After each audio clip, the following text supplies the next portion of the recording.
Hari ini ada yang nggak masuk? Tidak ada. Masuk semua ya?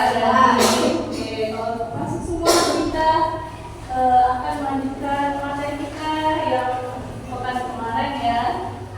Kita melanjutkan ke materi selanjutnya tentang mengenali struktur dan unsur teks berita. Nah, di sana ya tentang berita. Sebelum kita mulai, kira-kira kalian ada nggak dengar atau baca atau lihat berita-berita terbaru yang lagi viral atau yang lagi ramai? Ada. Apa? Satu. Ponorogo di mana? Di daerah Jawa. Di daerah Jawa. Ada lagi? Itu yang kepala sekolahan para anak siswa Indok. Oh, yang nampar anak muridnya karena merokok ya. Ada berita yang baru-baru ini. Ada lagi? Pondok Lirboyo. Tentang apa? Pondoknya? Pondok Lirboyo dihujat oleh Tidak sama Trans TV. Ya, itu salah satu contoh-contoh berita yang lagi rame ya. Nah, tadi itu kan kalian sudah sebutkan contoh-contoh berita yang lagi rame ya. Nah, sekarang sebelum kita mulai lagi ke materi yang lebih dalam lagi, saya akan nyampein dulu apa kira-kira tujuan pembelajaran kita. Salah satunya tujuan pembelajaran kita itu adalah untuk biar kalian bisa nanti mengidentifikasikan struktur teks berita. Ya, terus yang kedua juga kalian nanti diminta untuk bisa menjelaskan unsur-unsur teks berita dan menganalisis struktur dan unsur teks berita dalam contoh nyatanya dari beritanya. Jadi kita langsung masuk saja ke materinya ya. Apa itu teks berita? Nah, jadi teks berita itu adalah laporan tentang peristiwa atau kejadian yang bersifat aktual dan faktual, dan biasanya itu disampaikan melalui media cetak, elektronik atau digital ya. Misalnya dari koran kayak gitu, dari TV, atau kalian bisa lihat dari handphone ya kayak gitu. Nah, terus juga ada tujuan dan ciri-ciri teks berita. Tujuan teks berita itu adalah untuk memberikan informasi yang faktual kepada masyarakat. Ya. Dan selanjutnya ada ciri-ciri dari teks berita ya. Di sana pertama ciri-ciri teks berita adalah dia bersifat aktual dan faktual. Aktual itu adalah informasi yang terbaru ya, yang terjadi pada saat ini, yang up to date. Itu. Nah, dan faktual itu dia adalah sesuai dengan kenyataan, benar-benar terjadi kayak gitu, fakta. Terus selanjutnya yang kedua adalah dia mengandung unsur 5W 1H. Nah, ada 5W dan 1H ya. 5W itu ada apa aja?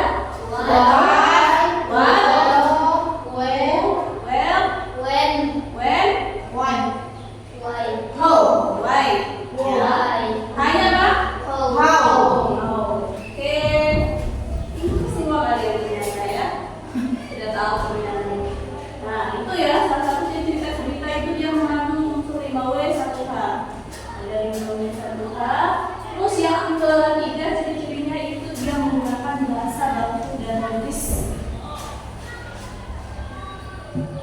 Nah, dari ciri-ciri teks berita tadi ya, ada yang masih ingat apa aja dari 5W1H? Boleh tunjuk tangan.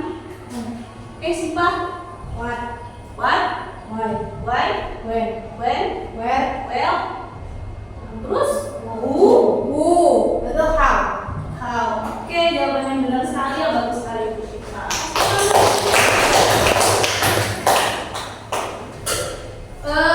Ada yang ingat juga tadi tentang ciri-cirinya apa aja? Coba Meli, silahkan Meli. Apa aja ciri-cirinya? Ciri-cirinya yang pertama apa? Itu aktual dan faktual. Oke, aktual dan faktual. Yang kedua, Menggunakan bahasa baku dan logis. oke, benar.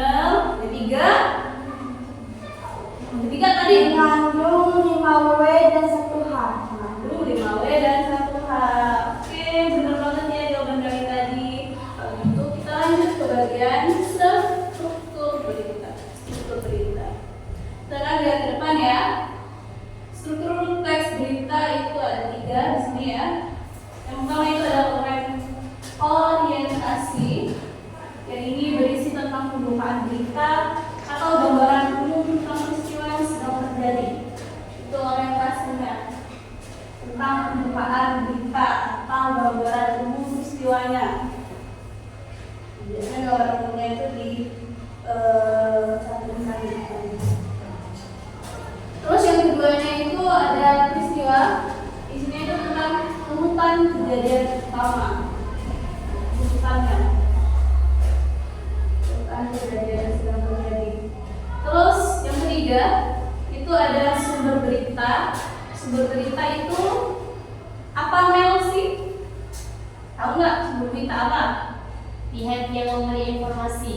Pihak yang memberikan informasi. Pihak yang memberikan informasi tentang berita tersebut ya. Benar banget jawabannya.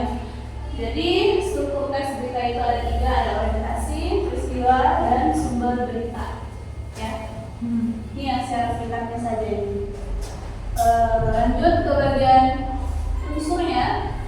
Unsurnya ada 5W dan 1H dari berita tadi. Ada, kita lihat ke bagian unsur beritanya ada 5W dan 1H ya. Nah, yang pertama itu tadi what itu dia menanyakan tentang apa yang terjadi. Nah, apa yang terjadi pada kejadian itu tentang berita tadi.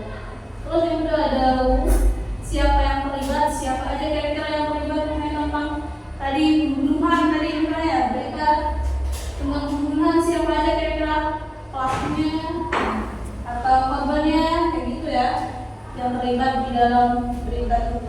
Terus yang ketiga ada when, itu kapan terjadinya kasus pembunuhan itu misalnya. Yang keempat itu ada well, dimana kejadiannya terjadi.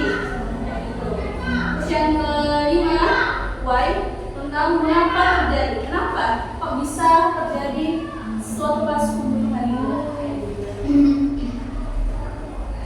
Terus yang terakhir ada how, yaitu bagaimana peristiwanya, gimana peristiwanya itu terjadi secara keseluruhannya, bagaimana peristiwanya terjadi. Kayaknya kalian udah mulai lesu, udah mulai ngantuk ya. Sebelum kita lanjut lagi ke materi selanjutnya, kita SB dulu ya. Nah, sekarang kalian gunakan arahan dari Ustazah ya. Kalau misalnya Ustazah bilang balik ya, kalian sentuh kepala. Kalau misalnya Ustazah bilang batuk, sentuh di mulut. Dan kalau misalnya Ustazah bilang batik, berarti lanjut cium ya. Paham? Paham ngerti? Oke, kita mulai ya. Siap-siap untuk konsentrasi. Batik. Batuk. Botak. Batik. Batuk. Batik. Botak. Batik. Batuk. Batuk. Sih hampir saja salah. Lanjut, sekali lagi. Botak. Botak. Batik. Maju. Botak. Batuk. Botak. Batik. Botak. Batik. Botak. Batuk. Batuknya di mulut ya, bukan di hidung ya. Nggak ada yang batuk di hidung sih Pak. Mengada-ngadakan. Oke, sekarang kita bakal kasih tepuk tangan untuk kita hari ini. Kita lanjut ke pelajaran tadi ya, materi tadi. Nah, sekarang kalian silahkan lihat ke depan, ada contoh singkat berita depannya. Nah, di sini ada yang mau membacakan beritanya? Saya. Oke, Mas Sarah, silakan dibaca. Hujan deras mengguyur kota Bandung sejak pagi hingga sore. Akibatnya, beberapa ruas jalan tergenang air hingga setinggi 30 cm.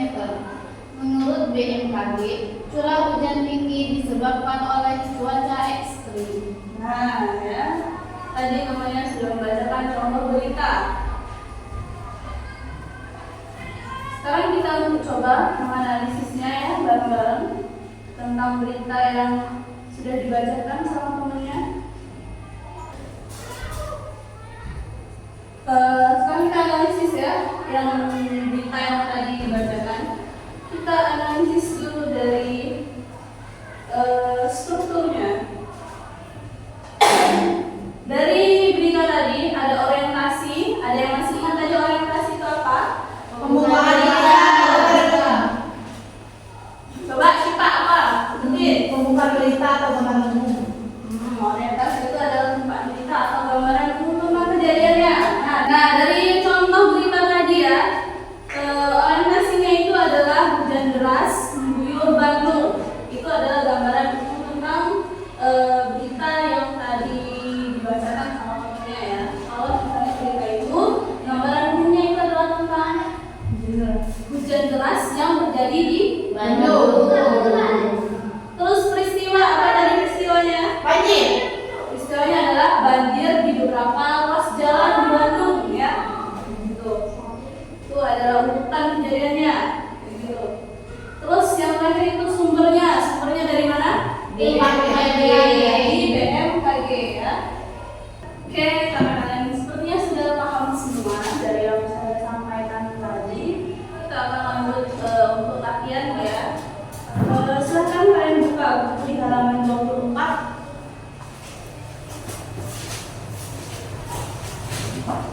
Sudah? Nah, di sana ada salah satu contoh teks berita ya. Jadi kalian diminta untuk mengidentifikasi dari berita tersebut strukturnya dan unsur beritanya. Nah, itu boleh didiskusikan dengan teman sebangkunya. Silakan ya dikerjakan dan diskusi bareng teman sebangkunya. Silakan, Dr. Fiona.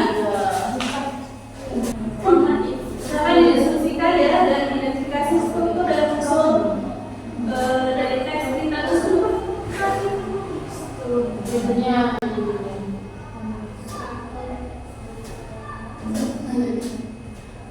Kalau misalnya ada yang tidak mengerti boleh ditanyakan.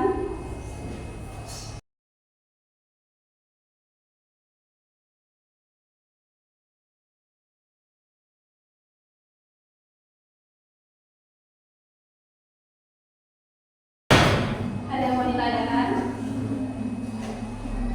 Ada yang tidak paham? Orientasi itu kan. Boleh gimana? Orientasi itu yang apa? Ya, orientasi itu pembukaan beritanya. Gambaran umum tentang berita itu apa kira-kira? Itu orientasinya. Udah ada yang mau ditanyakan? Apa tadi? Orientasi. Ya, orientasi itu gambaran umumnya. Kerjakan. Peristiwa. Hah? Peristiwa. Peristiwanya itu runtutan kejadiannya. Kejadian apa aja yang terjadi di sana? Kayak gitu.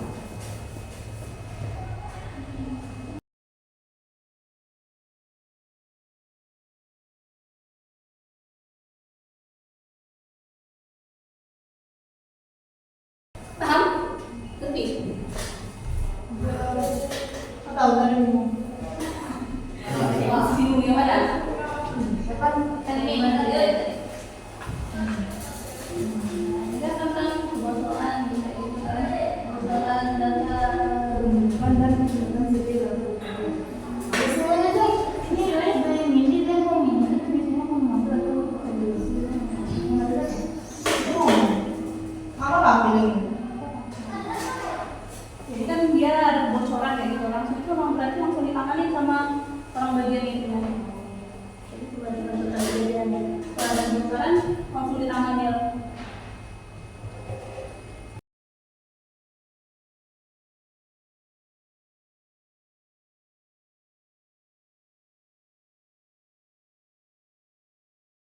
Oke, mulai ya. Ya. Jadi udah selesai semua belum? Udah. Oke, kalau sudah selesai, tolong dikumpulkan ke Melsi ya. Semuanya.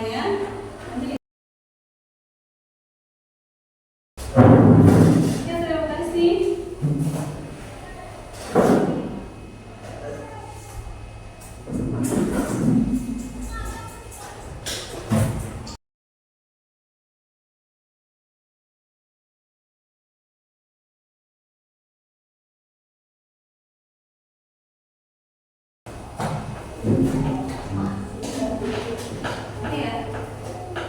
Oke, dari yang bisa dari kalian sudah cukup paham ya dengan materi yang saya sampaikan hari ini.